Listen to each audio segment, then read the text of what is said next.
Hello and welcome to Eye on Africa with me, Yana Lee. Your headlines on the continent tonight. A mass resignation in Nigeria's cabinet. 10 government officials stepped down as they signal their interest in the 2023 elections. Stay with us for the latest with our correspondent. Somalia prepares for a presidential poll after months of delays. Sunday's winner will have no shortages of challenges, though, as the country faces an Islamist insurgency, famine and drought. And 3 networks of anti-corruption NGOs in Niger file a legal complaint over the government's accounting. They allege that over 95 million euros of state funds are missing. But first, 10 cabinet ministers in Nigeria have quit, signalling their desire to run for next year's elections, many of them for the top job. Nigeria is to hold general and presidential polls in early 2023. The mass resignation comes a day after the government told ministers and ambassadors to step down if they plan on taking part.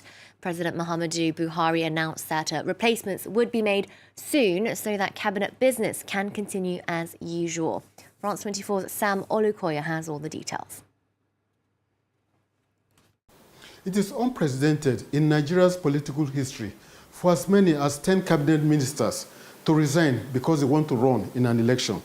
Some of those who resigned are among the most influential members of President Muhammadu Buhari's cabinet. They include the Transport Minister and the Minister of State for Petroleum Resources. Ministers and other political appointees have a May 16 deadline to resign if they want to contest in elections scheduled for early next year. The sheer number of cabinet ministers resigning to seek elective positions show the rush for juicy political office in Nigeria. About 25 candidates, including some of the ministers that resigned, will be contesting the presidential primaries on the platform of the ruling All Progressive Congress Party. The election is likely to be the most expensive in Nigeria's history. Nomination form of the ruling party cost more than 230,000 euros in local currency. The amount is almost double what an elected president will earn as basic salary during his entire tenure of 4 years. Nigerians are worried that high election spending may be more important than crucial national issues. Insecurity has grown significantly in recent years, with jihadists and other armed groups making life unsafe in many parts of Nigeria. The country's economy has witnessed a major decline in recent years, with growing inflation and unemployment. It remains to be seen whether an expensive election will enhance the performance of those who win. Next, we head to the north of Ivory Coast, a region that suffered its first deadly jihadist attack almost 2 years ago. The army says the situation near the border with Burkina Faso is now under control, but the threat is ever present. Our correspondent Hanan Farjani went to see how the Ivorian military is beefing up security there.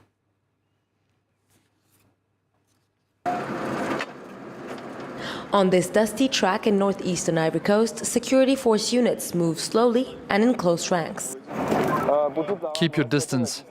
Just 2 weeks ago, soldiers were attacked on this road.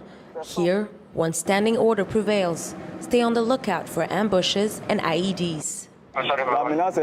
The threat is real and keeps evolving. We're particularly alert when we get close to bridges, crossroads and narrow pathways. It's usually where the enemy will plant explosive devices. At the end of this road, which leads to the border, we reach Tugbo. The 20,000 people who live here live with the fallout of jihadist incursions in the area. In just a few months, Tugbo's taken in 6,000 refugees from Burkina Faso. Soldiers here know every single family that has sheltered refugees. This man was among the first to open his home to the displaced. There were about 30 of them staying in these 2 rooms.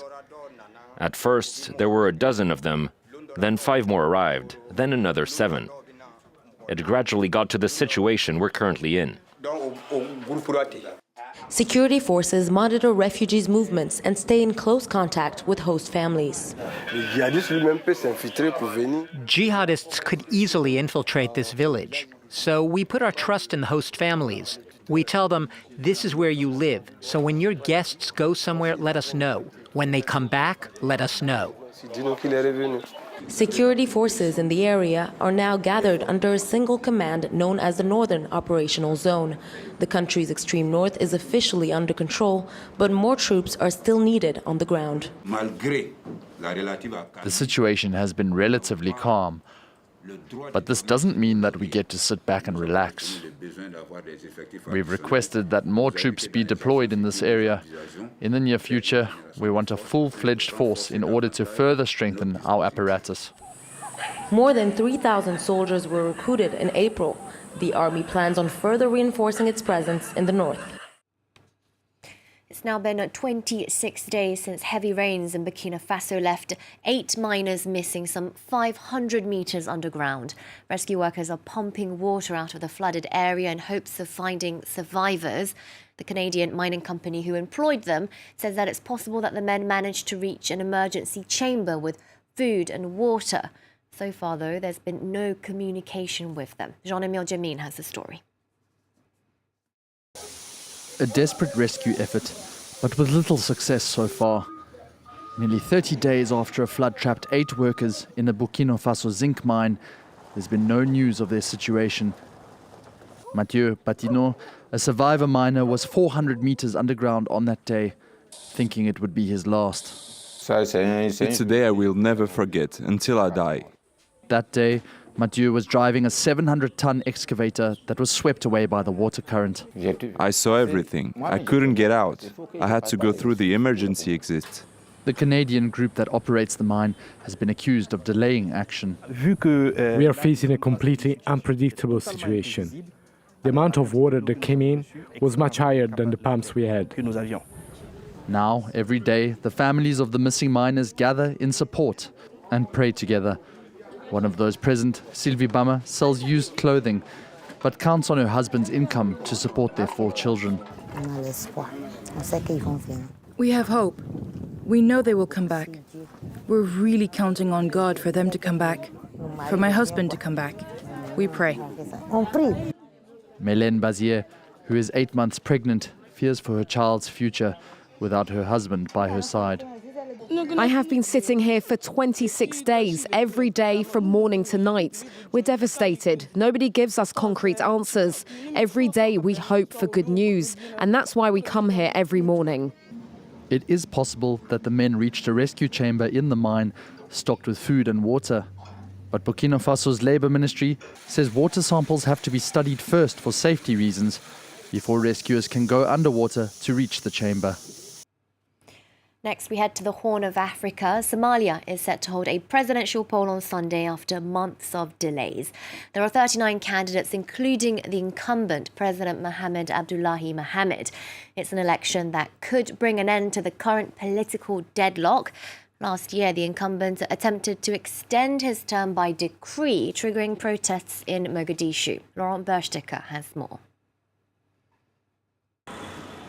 A few days before the vote, the faces of presidential contenders are plastered in every corner of Mogadishu.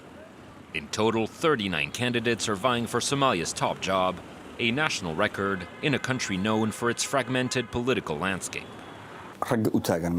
There are so many presidential candidates because there are no political parties in Somalia. Since there are no parties, anyone can run in the election. Among the massive pool of candidates, outgoing President Farmajo will face off against 2 other former heads of state, Hassan Sheikh Mohamud and Sharif Sheikh Ahmed, as well as a plethora of former ministers, including Fauzia Yusuf Adan, the lone female contender. The winner will have their work cut out, with Somalia facing a jihadist insurrection, an economic crisis, and a historic drought. The election is also expected to put an end to a year-long political crisis. When his mandate ended in February 2021, Farmajo tried to extend his rule by decree, sparking widespread backlash and protests. A growing rift between the president and his prime minister then caused repeated delays to the electoral process. The winner of Sunday's election will therefore need to reconcile and reunite the country's political class. Most electoral processes in Somalia offer, optimism, hope that there'll be change. And I really believe this one specifically, because it's been so protracted, offers a reset button. There's a lot of hope and optimism that there'll be change right after. If no candidate secures more than 2/3 of votes, the country will hold a second and potentially a third round to choose its next president. In Niger, a group of NGOs has filed a collective complaint against corruption. This after an audit on state spending last year showed over 95 million euros were unaccounted for. Notably, the group suggests that COVID supplies were bought at unreasonable costs. The Health Ministry, though, has defended itself, saying that the purchases were made when demand outstripped supplies due to the international context. Take a listen. This scandal shows that those who want to embezzle public funds, those who want to continue to corrupt and rot our public market, can just go ahead and do it. They think they're exempt from impunity. They think that political parties don't change and that they will be protected by their friends in high places. They think nothing can happen to them. And finally, a Kenyan retired school teacher, James Kagambi, has made history by being part of the first all-black expedition to climb Mount Everest. You can see him there in those images on his social media celebrating. The 6 other members of the team were American. The Full Circle Everest group encourages diversity in mountaineering. 62-year-old Kagambi is an avid climber and hiking instructor, teaching future generations to follow in his footsteps. That's all for Eye on Africa. More international news up next with Mark Owen.